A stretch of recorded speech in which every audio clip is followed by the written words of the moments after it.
Le 11 mai dernier, la commission jeunesse Gaspésie-Île-de-la-Madeleine a tenu son deuxième gala en participation citoyenne à la station touristique Pin Rouge à New Richmond. L'événement a célébré les jeunes qui se démarquaient par leur engagement bénévole à travers les concours L'implication c'est pas juste pour ta grand-mère et je prends ma place. Marie Couder-Gros, présidente de la commission jeunesse, nous rejoint pour discuter de l'importance de ces initiatives. Comment ces concours influencent-ils la participation et le développement des jeunes dans leur communauté?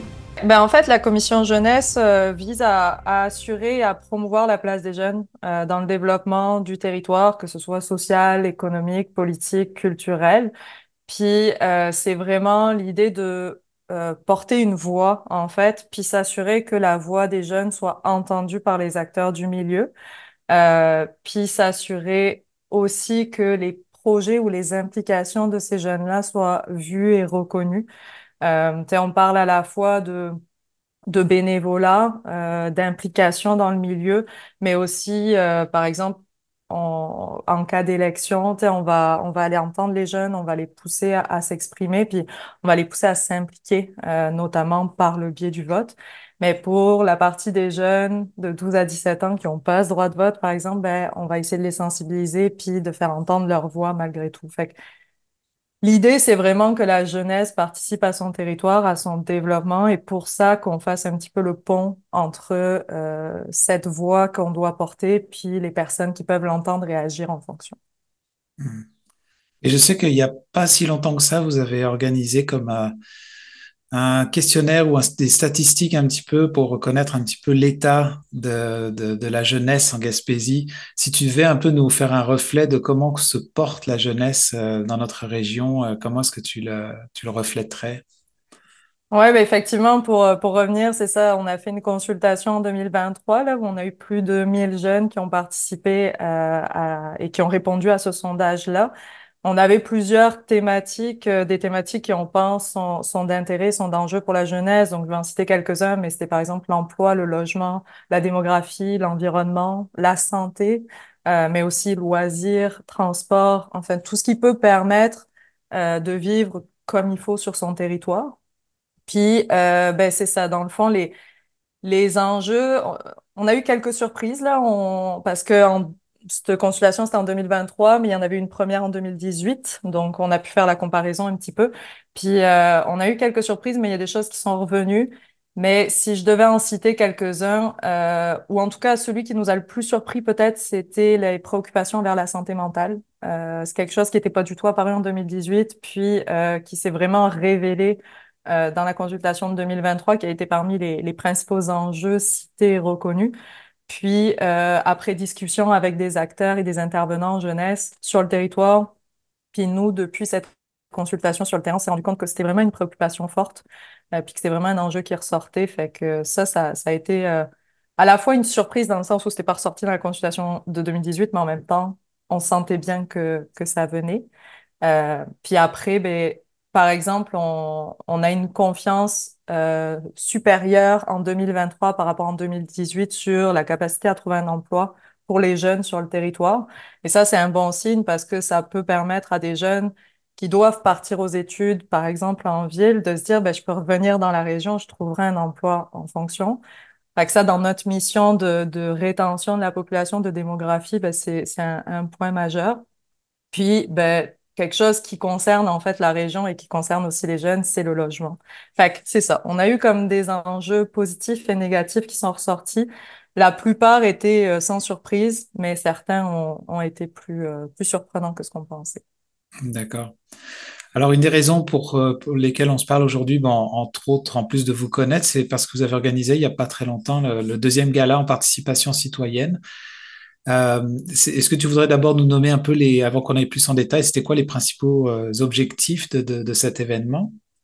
Ouais, mais en fait, le gala, donc, et c'était sa deuxième édition également.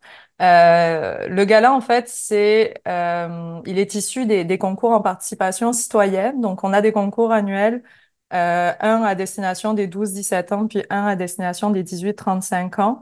17 ans, pardon, c'est l'implication, c'est pas juste pour ta grand-mère. Puis 18-35 ans, c'est le concours Je prends ma place.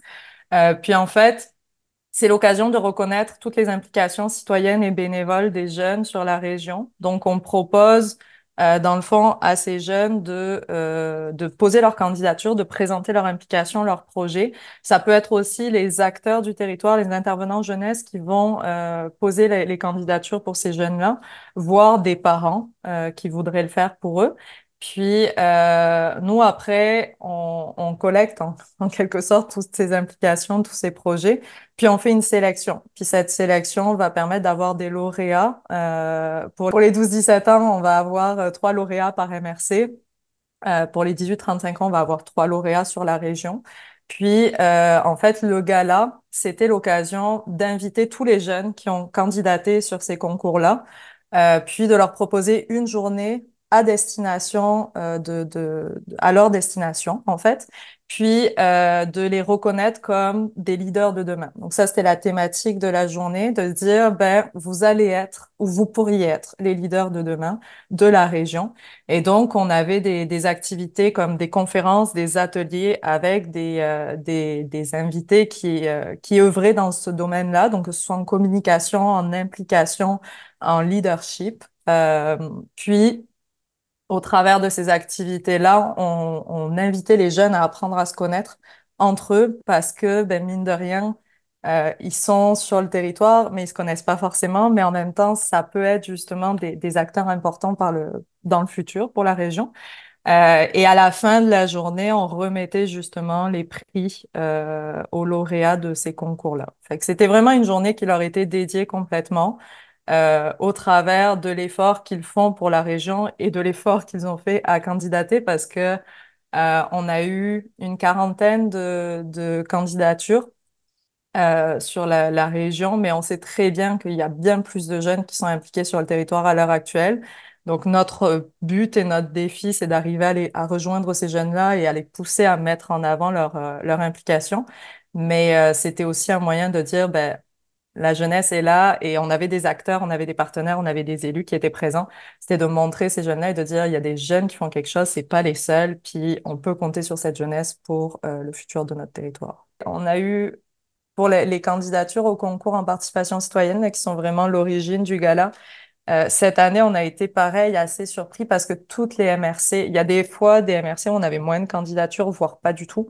Là, toutes les MRC ont été représentées au travers des candidatures.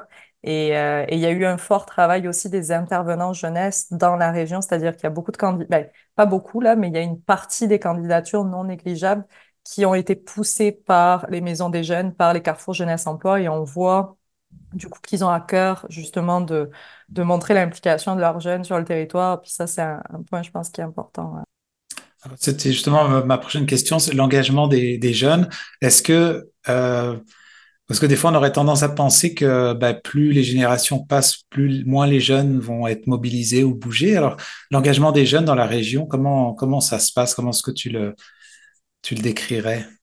Ben, moi, j'ai été dans le comité de sélection là, sur les candidatures au concours, puis j'ai été agréablement surprise. Alors, pas tant sur la quantité d'implication, sur la qualité de l'implication, mais sur vraiment la façon dont les jeunes perçoivent leur engagement, leur implication. Tu sais, on avait, par exemple, des jeunes qui s'impliquaient auprès des aînés dans des CHSLD, qui allaient jouer aux cartes avec eux ou qui allaient parler avec eux. Puis, ils avaient conscience du rôle qu'ils jouaient sur le territoire et de l'importance de leur rôle. Puis je prends ça comme exemple, mais il y avait par exemple des jeunes qui étaient dans leur club sportif, qui étaient dans leur conseil étudiant, puis que au travers de leur engagement, c'était vraiment le rôle dans la société, dans la communauté, sur le territoire qui faisait valoir.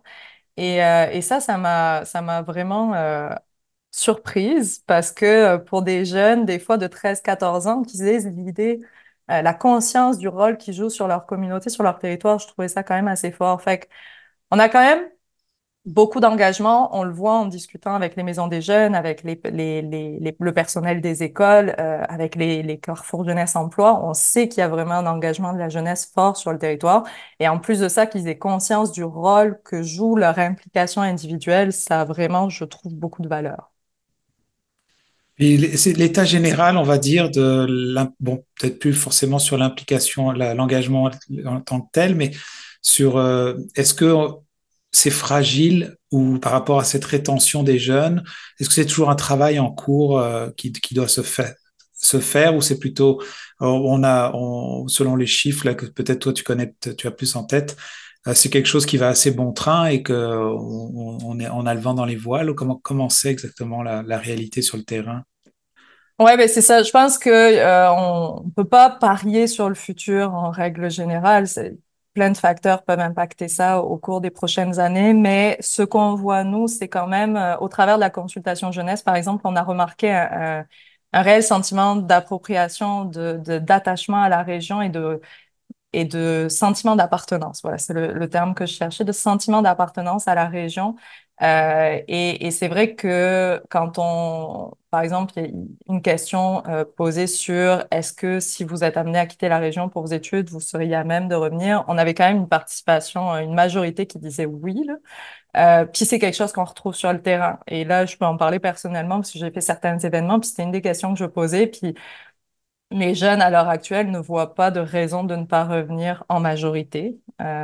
Et ça, c'est quand même un bel indice de la capacité à se renouveler et surtout à avoir une certaine rétention de sa jeunesse. Puis je sais aussi que en termes d'éducation, je sais que les établissements d'enseignement supérieur font des efforts à l'heure actuelle pour essayer d'offrir une certaine palette de, de programmes d'enseignement pour s'assurer justement, en tout cas pour éviter à une partie des jeunes d'avoir à quitter la région. Vous écoutez votre reflet d'ici. Revoyez tous nos reportages sur notre site Internet.